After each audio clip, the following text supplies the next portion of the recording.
The recent coronavirus pandemic has shifted the mode of learning online. While having your classes online may seem fun to you, this has brought a fair share of challenges for students with different disabilities.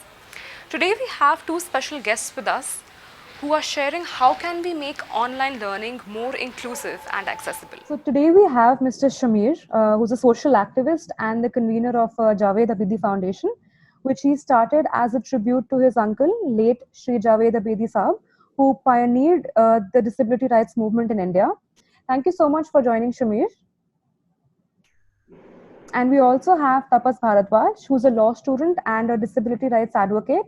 And he also heads the Inclusivity Affairs at Raindrops Foundation.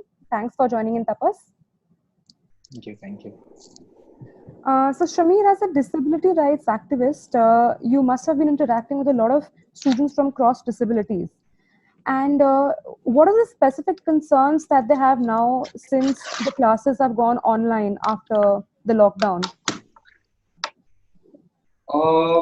Chandni, actually, this is a it's a quite a interesting question. It's a really good question actually because I first don't consider myself a disability rights activist yet because abhi humne itna kaam nahi kiya. We haven't done this much work, and whatever we're doing as youth volunteers, and this is what we're supposed to do. And I feel that anybody can do it. I mean, any youth can write a letter to the PM, or any youth can write to the concerned authorities, and they should. I mean, it's their duty to let them know, and that's what we did. But as your question was, when you interact with people with disabilities, and especially across from a cross disability perspective, uh, the issues are quite varied, especially when it comes to online education. It's because there's a lack of awareness about the rights of people with disabilities or the specific needs of people with disabilities. So when people, see or hear the word disability, what they see is just one community. But what people need to understand is that each and every disability has certain specific needs. Right? So a person with visual impairment or a person who's blind cannot be attributed or compared to a person who's deaf or a person with intellectual disabilities or a person with blood disorders or a person with invisible disabilities. Everybody is different, and there's a lot of diversity in disability itself. And these are the issues that come forward in every aspect of accessibility or anywhere, right, in any issue. So it's the same with online education. Going deeper into the answer, or the question that you had posed, it is that people specifically who are blind or visually impaired, they have uh, issues when they want to access any document, right? Because they're not in accessible formats. Usually, what happens is teachers take photos from their phones of documents like Word documents or any document that they've worked out, or any sums that they've solved, any notes that they've made. So when it's in a JPEG or in an image format, it's not accessible to people with visual impairment. Now that is a big hindrance when it comes to notes and the accessibility needs of the visually impaired. The next, and this can also certain people with intellectual disabilities also have an issue with going through images and going through these kind of notes. Another thing is that all these online classes that are there, they don't have sign language interpreters, nor do they have captioning. So since there are no sign language interpreters present, then a deaf person it's completely inaccessible to that person, right? And if a deaf person can even read the captions, right, which is like partial accessibility, I would say, then those are also not there. So these are some of the problems that you see, or that you can understand on a very basic level. If you go deeper, it is the problem that disability itself is intersectional issue. So it's not just that people with disabilities and the disability is the problem, or the disability is the issue. It's many barriers that are there. One big barrier is also poverty, right? So there's so many people with disabilities who do not have internet connections or laptops or any of the materials that they need to access the online education that is being provided by universities today. So how do people with disabilities not have a right to education as citizens of this country? Or how can exactly it's just sad that it's not been thought out. It's basically a matter of awareness and not being thought out and put into words. Right. So yeah. Thanks. And Tapas, you're a law student yourself. So how has this shift personally affected you? When I talk about this shift, Chani, every time there is a new challenge. Let's say we have to, access a particular document which is in an image form, or for that matter, let's say the teacher is, giving us the notes, maybe speaking it, reading out from a particular book. Now we don't have even access to any kind of, library from where at least, you can buy a book and maybe get it scanned. So, and all the books are not available digitally. So lack of digital books is also a concern, because there is a limitation of reading. And what is education? Education is a tool of empowerment, and it's all about reading and writing. So we have to adopt an approach which is focused upon cross disability sector, as well as we have to make sure that there is a synchronization between the Human Resource Development Ministry and the Ministry of Social Justice and Empowerment for making education a true meaning for everyone out there. Right. Very well said. So Shamir, you and Tapas also wrote a letter to the Ministry of Social Justice and Welfare regarding the problems that are being faced by students with disabilities in accessing online classes and webinars. How was the response? The response was actually quite surprising. I found it very, very, it was very, very positive.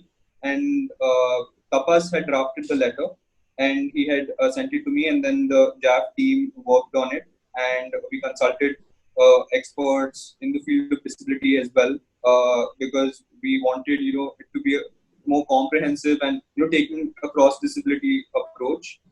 And it was Tapas's initiative. He had talked to a lot of students with disabilities, consulted with them, and he came to us with the issue. And I really, appreciate, him taking this initiative.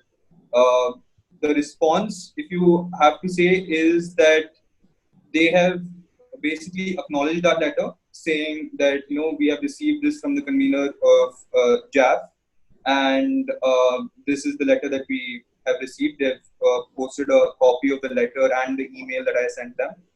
And they have also directed the Ministry of Human Resource Development, Department of Higher Education, to issue appropriate advisory when it comes to people with disabilities. So they have taken cognizance of the fact that the online classes may not be accessible for people with disabilities, people of different disabilities, especially people who are blind, deaf, or people who have intellectual disabilities, and that they may not be connected to the internet, or they may not have the technological devices like laptops or phones to access this, and they need to basically keep this in mind when also deciding the examination schedule. Because what Tapas had said, that students are really worried about their exams,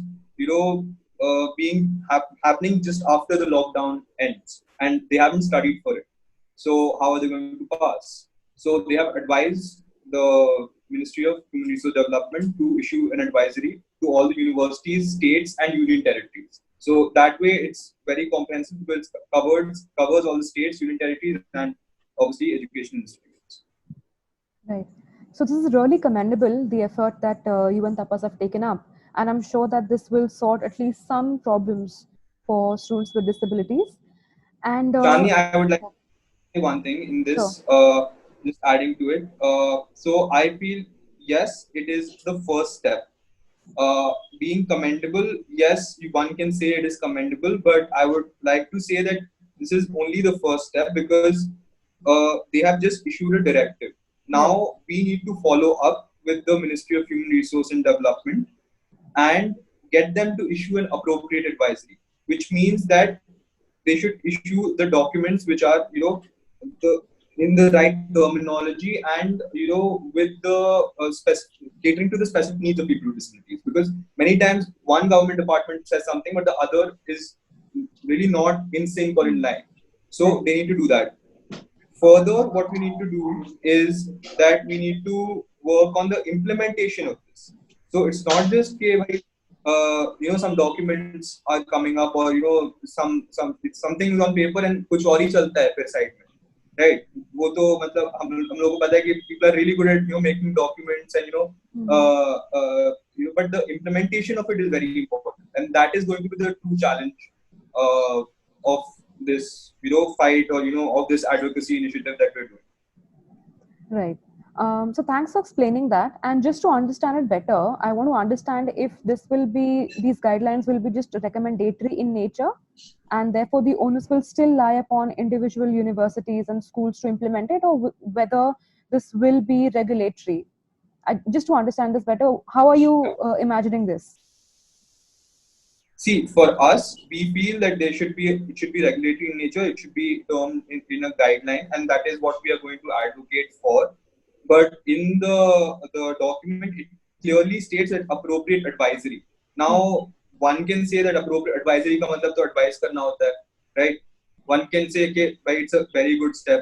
So it is up to the person who is, the interpretation of it. That is also important. But from our side, we need to, really advocate for this, create awareness about it. But yes, just yesterday I got a call from the deaf group, Patiala Association of the Deaf, and they had received, my letter, and they said, can we attach this in our advocacy initiative? I was like, yeah, sure, please do, because it makes your case stronger, right? You writing that you want interpreters versus you writing you want interpreters, and the ministry has issued an advisory that, this advisory is going to come out. So once the advisory from Ministry of Human Resource Development comes out, it's going to be even stronger for individual cases to get interpreters or get, an accessible online education. So definitely it is going to help, but per se, we want to advocate for, some sort of guidelines. But saying that is also that in the RPWD itself, it is mandated that, education needs to be accessible for people with disabilities. So guidelines हो या ना हो, RPWD Act तो ये कहता है. So at the end of the day, we need to go back to the law, and that we can take them to the court as well. I think Tapas can talk more about how we can take the legal angle aspect of it, since he's a lawyer as well. I mean, soon to be lawyer. Tapas? Definitely carrying this forward, I think most essential thing is, to get a letter from the Human Resource Development Ministry, because over here the education, this is a lack where we are fighting, that persons with disabilities comes under the interests of persons with disabilities comes under the Ministry of Social Justice, whereas the education comes under the Human Resource Development Ministry. Now, what is essential is that they issue this advisory, and this should reach to people, because one should have an access to it. Each university and the UGC also needs to play a role of, because once ministry issues it, the UGC also needs to get it to the colleges or the schools also as well. The private players also need to take interest, because judiciary, I think, at this point of time cannot do much, but definitely we have to get the different statutory bodies who are responsible, the Department of Educations of the various states. They also needs to be made aware about this fact, because they can also issue in their respective states as well. So different statutory bodies needs to be approached, and then this letter will definitely make a true sense for everyone. Exactly. Thank you for that comprehensive discussion, Tapas, and bringing out those specific points. So Shamir, coming back to you, what can we expect more from JAF when it comes to issues of inclusivity and accessibility in India in the coming future? So we are a youth advocacy group. JAF stands for Journalism Advocacy Fund as well. So other than Javed Abdi Foundation, so we do want to do a lot more when it comes to advocacy. When it comes to certain specific advocacies, I've always been taught and told that everything needs to be issue based. And so one thing that we did early on was file a lot of RTIs, right? And what we want to do is evidence based advocacy. So basically picking key issues. Let's say you pick 3 issues or 4 issues or even one issue, and you just keep on going at it and going after it, following up. So I feel that your question was that what can we expect from JAF? I would say that we want to pick the battles that we can handle and just keep at it till we see change. Because main thing is that we don't just want documents or stuff on paper, things on paper. We want real ठोस change. जो मतलब आपको दिखे, जो आप समझ सके, जिससे आपको benefit हो. That's very very different from something that people बहुत बार ये होता है people keep filing RTIs and keep reporting about RTIs that there's this information, that information, but where has change come? There's a lot of shore that happens, and then after a while that shore dies और आवाज उठती है, वो आवाज की आवाज ही हो जाती है. But जो करना है कि एक इशू को लेके, तो I would even say that JAF would want to focus on this this initiative only as an advocacy initiative and see to it that online education is accessible. Right. But that is dependent on the lockdown.